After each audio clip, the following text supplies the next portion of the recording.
संविधान को बचाने की थी, कॉन्स्टिट्यूशन को बचाने की थी।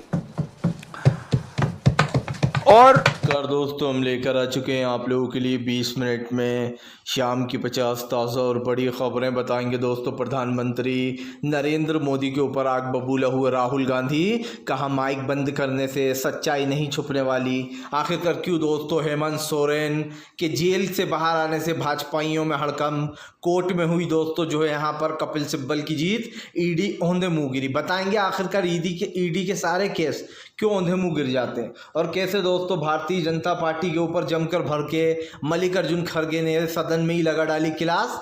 कैसे विपक्ष के माइक बंद कर दोस्तों ओम बिरला फिर से छा गए हैं। जी हाँ, क्योंकि भाई जब कोई गलत काम करता है तो वो छा ही जाता है। बताएंगे क्या है ये पूरा मामला, तो तमाम मुद्दों पर होगी बात। लेकिन उससे पहले अगर आपने अब तक हमारे चैनल को सब्सक्राइब नहीं किया है कर लीजिए, पास में एक घंटी आएगी इसको भी दबाइए ताकि हर वीडियो की अपडेट आपको मिल पाए। दरअसल दोस्तों जो सदन में हो रहा है वो तो बहुत दुर्भाग्यपूर्ण है ही, लेकिन जो राहुल गांधी ने बात कही है वो सोचने लायक है। राहुल गांधी ने प्रधानमंत्री को लपेटे में लेते हुए कहा कि जैसे ही हम बात करने लगते हैं महंगाई, गरीबी, बेरोजगारी या फिर दोस्तों देश का सबसे बड़ा मुद्दा जो अभी हाल ही में युवाओं के लिए है पेपर लीक, उस पर जैसे ही राहुल गांधी ने कर चर्चा शुरू करी उनका माइक बंद कर दिया गया। और सिर्फ उनका ही नहीं दोस्तों, राज्यसभा में मल्लिकार्जुन खड़गे का जो भी नीट के पेपर की आवाज़ उठा रहा था उसके माइक बंद किए जा रहे थे ताकि लोगों तक उनका संदेश ना जाए। लेकिन दोस्तों ये सरकार कितना ही कुछ कर ले, लोगों तक तो ये संदेश जा रहा है। ऐसे में राहुल गांधी ने बीजेपी और नरेंद्र मोदी को घेरते हुए कहा कि माइक बंद कर देने से सच्चाई नहीं छुपने वाली। प्रधानमंत्री 24 लाख युवाओं का भविष्य बर्बाद कर रहे हैं। राहुल गांधी ने कहा कि अब तक 70 से ज़्यादा पेपर लीक हो चुके हैं। वहीं दूसरी तरफ राहुल ने प्रधानमंत्री को लपेटे में लेते हुए कहा कि जैसे ही हमने इस पर बात करना चाहिए और ख़ास करके युवाओं का सम्मान के लिए ताकि उनके भविष्य के साथ खिलवाड़ ना हो तो हमारा माइक बंद कर दिया गया। राहुल ने कहा कि ये लोग सच दबाना चाहते हैं। और दोस्तों स्पीकर महोदय बार बार कहते हैं कि मेरे पास तो कोई बटन ही नहीं है, मैंने माइक बंद ही नहीं किया। भैया जब आपके पास कोई बटन नहीं है तो माइक बंद कौन कर रहा है? और चलिए आपने नहीं किया तो जाहिर सी बात है जो भी है माइक बंद कर देता है। तो सवाल तो दोस्तों उठेंगे ही, जैसे ही सच बोलने पर आते हैं माइक बंद कर दिया जाता है। और जब अगर विपक्ष अभी सत्ता में होता दोस्तों और वो माइक बंद कर देता तो बीजेपी बिलबिला उठती। आपको बताते चले दोस्तों भारतीय जनता पार्टी के ऊपर जमकर भड़कते हुए नजर आए दोस्तों जो है यहाँ पर पप्पू यादव बोले एक तरफ छत लीक दूसरी तरफ पेपर लीक। दरअसल आपको बताते चले दोस्तों एक तरफ राम मंदिर की छत अभी से लीक होने लगी और तब दूसरी तरफ दोस्तों दिल्ली में एयरपोर्ट की छत ढह गई। सबसे बड़ा सवाल है नरेंद्र मोदी के भ्रष्टाचार के कितने रूप आप देखना चाहेंगे? जितने चाहेंगे उतने रूप मिलेंगे, क्योंकि नरेंद्र मोदी के कई रूप दोस्तों, हर रूप में भ्रष्टाचार छुपा हुआ। आपको बता दें जो बीजेपी दोस्तों दूसरों पर सवाल उठाती है, इसी महीने की अगर मैं बात करूं तो न जाने दोस्तों कितनी चीज़ ढह गई हैं। नरेंद्र मोदी का विकास 2-3 महीने के अंदर ही ढह जाता है। आपको बताते चले दिल्ली एयरपोर्ट की जो पूरा का पूरा दोस्तों वो था शेडर, वो पूरा ढह गया है।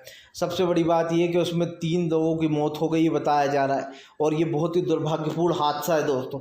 अब एयरपोर्ट भी सुरक्षित नहीं है। अगर आप एयरपोर्ट के नीचे खड़े हो भैया तो पता नहीं कब उसकी छत आपके ऊपर गिर जाएगी और आप मर जाओगे।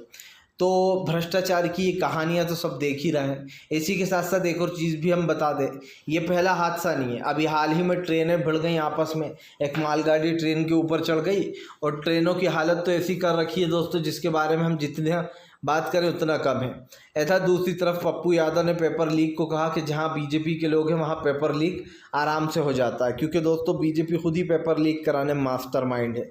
और था दूसरी तरफ पप्पू यादव ने सरकार को घेरते हुए ये भी कहा कि फ़िलहाल सरकार अच्छे से जानती है ये सबको कौन कर रहा है और कैसे हो रहा है, लेकिन सरकार की तरफ से कोई एक्शन नहीं लिया जाता है दोस्तों। सिर्फ युवाओं को झांसा दिया जाता है कि हम एक्शन लेंगे, हम इस पर चर्चा करेंगे।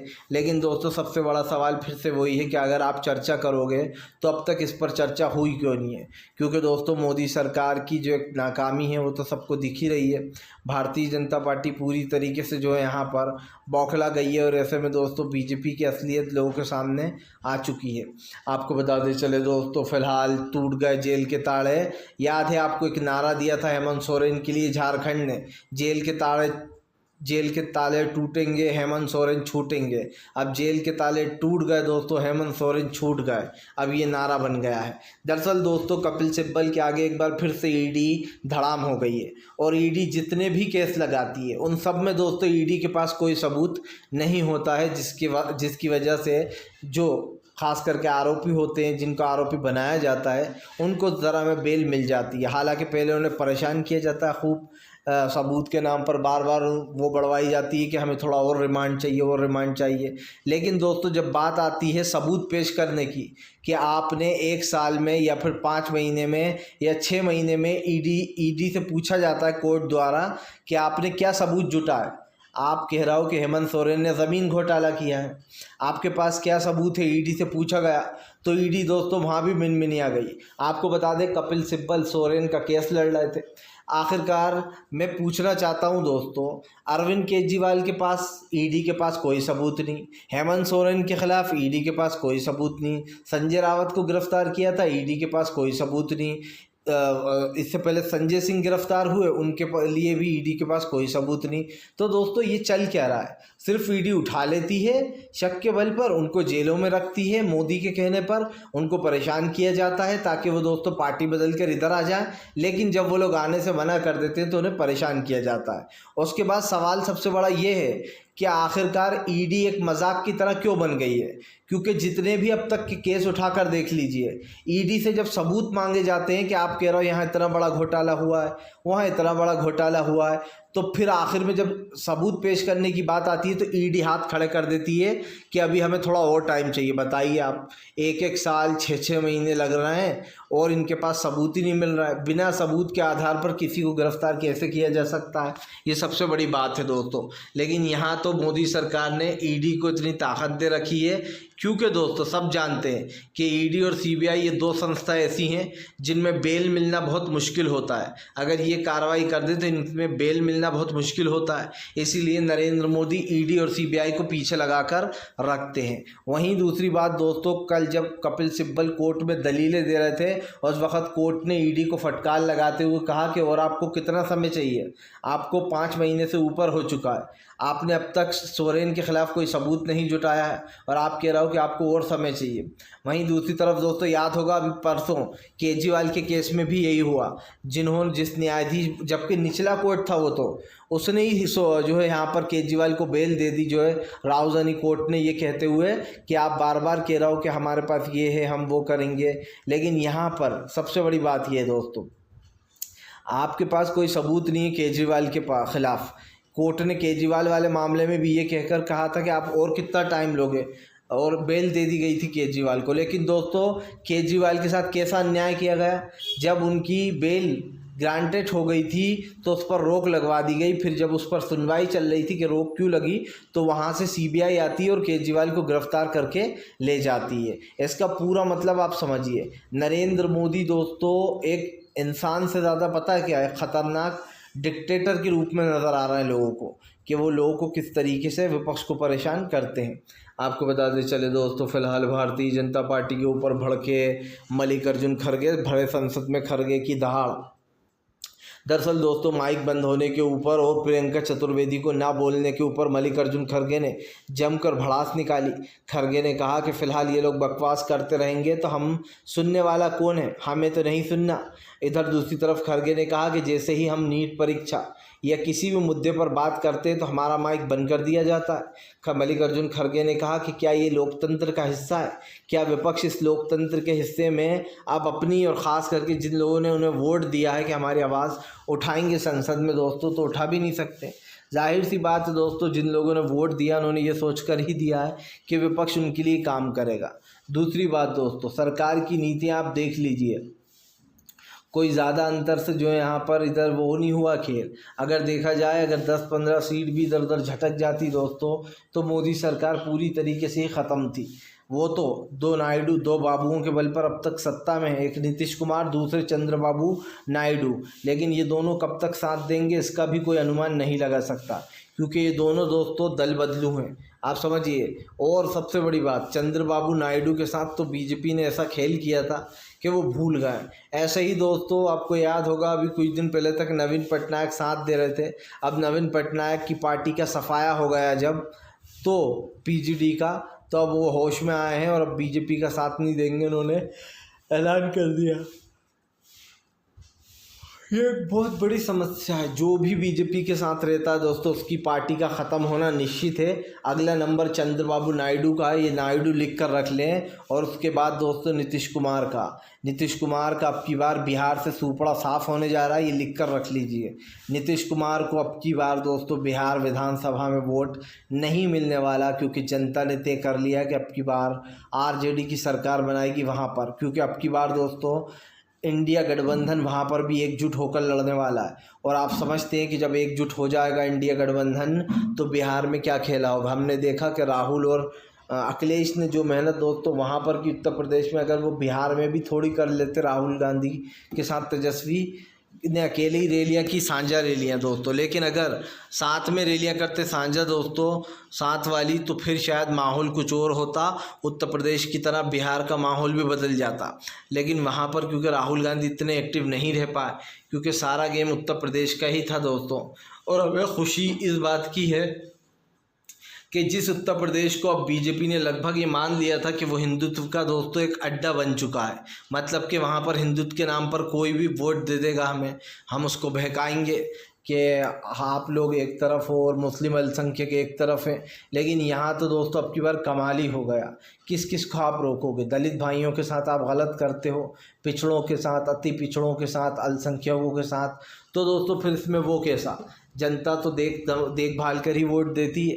और जनता ने अब की बार जो, मैं तो भैया नमन करना चाहूँगा ऐसी जनता को, चाहे वो कोई भी हो, गरीब तबका, जो मज़दूर है, किसान है, आदिवासी है, अति पिछड़ा है दोस्तों, अल्पसंख्यक है, इन लोगों ने मिलकर वोट दिया है, तब इंडिया गठबंधन की उत्तर प्रदेश में इतनी बड़ी जीत हुई है। मैं तो यही कहूँगा कि इस जीत को बरकरार रखे और जनता अपने अंदर की आग को बिल्कुल बुझने ना दे, क्योंकि दोस्तों ये सरकार ने अभी तो सिर्फ ट्रेलर दिखाया था, अब आप देखना ये तांडव क्या करने वाली है। बैसाखियों की सरकार पर ही खुलेआम क्या चीज़ें की जा रही हैं सब देखना है। दूसरी बात दोस्तों, नीतीश कुमार जैसे लोग और ख़ास करके चंद्रबाबू नायडू जैसे लोग इस सरकार का साथ देने में लगे हुए हैं। इससे दो चीज़ें तो साफ दिखाई दे रही हैं दोस्तों, देश में किस तरीके की राजनीति हो रही है और देश में किस तरीके की चीज़ें हो रही हैं, ये किसी से छुपी नहीं है। आज भले ही नीतीश कुमार बीजेपी का साथ दे दें, कल जब दोस्तों इंडिया की सरकार होगी तो नीतीश के ऊपर भी कार्रवाई होगी। नीतीश कुमार के भी बड़े बड़े घोटाले हैं और उन घोटालों को अभी तक किसी ने उजागर नहीं किया, क्योंकि बीजेपी खुद नीतीश के साथ 10-15 साल से काम कर रही है। और याद होगा जब जैसे ही नीतीश ने पलटी मारी थी तो बीजेपी धमका रही थी उन्हें बार बार कि नीतीश कुमार की तो हम पोल खोलेंगे, हम नीतीश कुमार को बताएंगे, और तमाम तरीके की चीज़ें थी। अगर इतनी ही प्रॉब्लम थी तो फिर फ़िलहाल नीतीश कुमार को क्यों भेजा? और दोस्तों नीतीश कुमार के बल पर सरकार भी बनाई, जबकि पौंडुचेरी में नीतीश कुमार के मणिपुर में विधायक खरीद लिए थे बीजेपी ने। आपको बताते चले दोस्तों, फ़िलहाल भारतीय जनता पार्टी के लगी मिर्ची, अमेरिका ने दोस्तों अपनी रिपोर्ट की जारी तो भारत ने लगाई फटकार। मैं पूछना चाहता हूं दोस्तों कि जब कोई सच बोल देता है तो भारत ये क्यों कहता है कि ये हमारा आंतरिक मामला है? वाह भैया, मतलब सच सुनना तो पसंद ही नहीं है दोस्तों। मोदी सरकार को अपनी नाकामी बिल्कुल पसंद नहीं है। दरअसल दोस्तों हुआ कुछ यूँ कि अमेरिका ने अपने सालाना रिपोर्ट में छापा है कि भारत में बढ़ते अल्पसंख्यकों के ऊपर हमले और चर्चों पर हमले ये बेहद चिंताजनक है। अमेरिका ने अपनी रिपोर्ट में दावा किया है कि फ़िलहाल भारत में गरीब लोग, यानी कि ख़ास करके दोस्तों मुस्लिम और अल्पसंख्यकों के घर पर बुलडोज़र की कार्रवाइयाँ की जाती हैं और धर्मांतर जैसे कानून लाकर अल्पसंख्यकों को परेशान किया जाता है। उनके धर्म परिवर्तन से लेकर तो कई चीज़ें तक का खुलासा इसमें किया गया है। ये भी बताया गया है कि फ़िलहाल कैसे जो यहाँ पर धर्म परिवर्तन जैसे कानून बनाकर मुस्लिमों को जेलों में डाल दिया जाता है और जो सच बोलता है उल्टा उसी के ऊपर कार्रवाइयाँ हो जाती हैं। इधर ये भी बताया गया है कि फ़िलहाल जो ख़ास करके ईसाई हैं उन्हें भी भारत में परेशान किया जाता है। उन लोगों को ये कहकर परेशान किया जाता है कि तुम लोग हिंदुओं का धर्मांतर कराकर उन्हें ईसाई बना रहा हो, और उनके चर्चों को में ख़ास कर दोस्तों तोड़फोड़ की जाती है, उन्हें चर्चों को भी तोड़ दिया जाता है। ये सारी चीज़ें अमेरिका ने अपनी रिपोर्ट में ज़ाहिर की हैं और कहा है कि ये बहुत चिंताजनक स्थिति है भारत में कि कैसे अल्पसंख्यकों को परेशान किया जाता है हर चीज़ के लिए। वहाँ पर उनके घरों पर बुलडोज़र चला दिए जाते हैं, दुकानों पर दोस्तों, और जो कोई शिकायत करता है दोस्तों उल्टा उसी के ऊपर कार्रवाई हो जाती है। ये बात को पर भी जोर डाला गया है। तो ये सारी सच्चाई सोचिए दोस्तों, अमेरिका जो है नरेंद्र मोदी से काफ़ी अच्छी दोस्ती है वहाँ की जो बाइडन की, लेकिन उसके बाद भी अमेरिका सच ही बताता है, बस इस बात से बीजेपी को चिढ़ हो जाती है। और साफ दिखाई दे रहा है दोस्तों जैसे ही अमेरिका ने सच बोला जो नरेंद्र मोदी हैं उनको चिढ़ होने लगी, क्योंकि सच सुनना पसंद नहीं है। इसलिए आपको बताते चले दोस्तों, फ़िलहाल एक बार फिर से भारतीय जनता पार्टी को लगने जा रहा है दोस्तों 440 वाट का झटका। हेमंत सोरेन की जेल से छूटने के बाद राजनीति में आने वाला है बड़ा बदलाव। दरअसल दोस्तों एक तरफ जो है वो अरविंद केजरीवाल जेल से बाहर आने वाले थे, लगभग आ ही गए थे ये समझिए, लेकिन उनको अब सीबीआई ने गिरफ्तार करवा दिया उनको। ऐसा दूसरी तरफ दोस्तों अरविंद केजरीवाल को जेल से बाहर न निकलने देने की बीजेपी की साजिश सबके सामने आ गई है। संजय सिंह ने सवाल उठाते हुए कहा है कि हेमंत सोरेन की तरह ही अरविंद केजरीवाल के साथ भी न्याय हुआ था। उन्हें दोस्तों महिला जज ने बेल दे दी थी, लेकिन उनकी बेल पर स्टे लगवा दिया, रोक लगवाने पहुंच गए थे ईडी, और कहाँ पहुंची थी, हाई कोर्ट पहुंच गई थी दोस्तों। सबसे बड़ी बात ये है दोस्तों कि फ़िलहाल अरविंद केजरीवाल ने जो भी चीज़ें कही हैं वो गलत नहीं है, और केजरीवाल और सोरेन की कहानी लगभग एक जैसी है। दोनों मुख्यमंत्री से दोस्तों, और दोनों को फंसाया गया। इस देश में पहली बार ऐसा हुआ कि देश के 2 चुने हुए मुख्यमंत्रियों को जेल भेज दिया जाता है। एक तो खैर कपिल सिब्बल उन्हें बाहर निकाल रहा है बताया जा रहा है, पर ईडी उनका भी विरोध कर दें सुप्रीम कोर्ट जाएगी। हालांकि सुप्रीम कोर्ट वो जाए, मुझे नहीं लगता कि अब सोरेन की बेल दोस्तों कुछ भी होने वाला है, उनको बेल मिल चुकी है ऐसा। लेकिन केजरीवाल की कहानी अलग है। उन्हें जानबूझकर दोस्तों कोर्ट से गिरफ्तार कर लिया जाता है ताकि ना सुनवाई हो सके, ना उनको रोक लगा सके, और सीबीआई ने उन्हें गिरफ्तार किया है। संजय सिंह ने सवाल उठाते हुए कहा कि ये मोदी की तानाशाही है। उन्होंने देखा कि फ़िलहाल ईडी वाले मामले में बेल मिल गई तो अब सीबीआई को पीछे लगा दिया गया। दोस्तों सवाल कई हैं, इसके जवाब नहीं है, क्योंकि सवाल जब कई हो दोस्तों और उसके जवाब नहीं हो तो इसका एक ही मतलब होता है कि फ़िलहाल जो लोग सवालों के जवाब जिनको पता नहीं वो कभी सवालों के जवाब नहीं दे सकते। और सरकार की नीतियाँ तो खैर पूरी दुनिया ही देख रही है। आज ये पहला मामला इंसिडेंट तो है नहीं, सरकार क्या कर रही है जनता जानती है। और दोस्तों ये सच्चाई आपके और हमारे सामने है। भारतीय जनता पार्टी देश के लोकतंत्र को ख़त्म करने में जुटी है। आपको बताते चले दोस्तों फ़िलहाल बीजेपी के ऊपर जमकर गरजते हुए नजर आए दोस्तों अखिलेश यादव ने बीजेपी को जमकर लपेटा। दरअसल दोस्तों आपको बताते चले फ़िलहाल प्रधानमंत्री नरेंद्र मोदी और दोस्तों तमाम बीजेपी के नेता इस मुद्दों से वो कर रहे हैं दोस्तों, खास कर लेकिन एक चीज़ तो साफ़ हो चुकी है कि अब सरकार को रोकने के लिए दोस्तों विपक्ष जो अपनी चाल चलने वाला है वो काबिल तारीफ़ होगी, क्योंकि 2024 के चुनाव के बाद दोस्तों अब 2025 की तैयारियां शुरू हैं। महाराष्ट्र, बिहार, हरियाणा 3 राज्यों में गेम करने को तैयार है दोस्तों इस बार इंडिया गठबंधन। और इस बार इंडिया गठबंधन की मजबूती देखने लायक थी। मैं कहता हूं दोस्तों अगर इसी मेहनत के साथ एकजुट होकर चुनाव लड़ गया ना इंडिया गठबंधन बिहार में भी, तो उसकी जीत सुनिश्चित हो जाएगी दोस्तों। लेकिन बिहार में चुनाव लड़ने की एक ट्रिक होना चाहिए दोस्तों। वो ट्रिक पता है क्या? अखिलेश, राहुल और तेजस्वी इन तीनों की जोड़ी प्रचार करे आखिरी समय तक बिहार में। इससे एक अलग माहौल बनेगा दोस्तों, और जो मेहनत दिखाई देगी वो अलग। हालांकि बिहार में ज़्यादा तेजस्वी यादव पॉपुलर हैं क्योंकि वो बिहार के ही मुख्यमंत्री रह चुके हैं दोस्तों। सॉरी, मुख्यमंत्री मतलब डिप्टी मुख्यमंत्री, डिप्टी सीएम। पर अब साफ दिखाई दे रहा है कि फ़िलहाल जो लोग देश देश के लोकतंत्र से प्यार करते हैं, जो लोग दोस्तों देश के लोकतंत्र को बचाना चाहते हैं, वो लोग ये न्याय की लड़ाई लड़ रहे हैं। जो लोग दोस्तों अन्याय पसंद करते हैं वो बीजेपी के साथ हैं। नीतीश कुमार को क्या फ़र्क पड़ता है दोस्तों, बेचारा कोई गरीब सड़क पे मर जाए। कि नायडू को क्या फ़र्क पड़ता है कोई किसी को भी जेल में डाल दिया जाए, झूठा उसको पीटा जाए। इस तरीके की चीज़ें देश में नहीं होना चाहिए, क्योंकि सरकार जो है दोस्तों वो अपने पूरे होश व हवास में होती है, लेकिन यहाँ पर सरकार की जो नीतियाँ है दोस्तों वो किसी से छुपी नहीं है, और हमें भी इस चीज़ का जो यहाँ पर अनुमान हो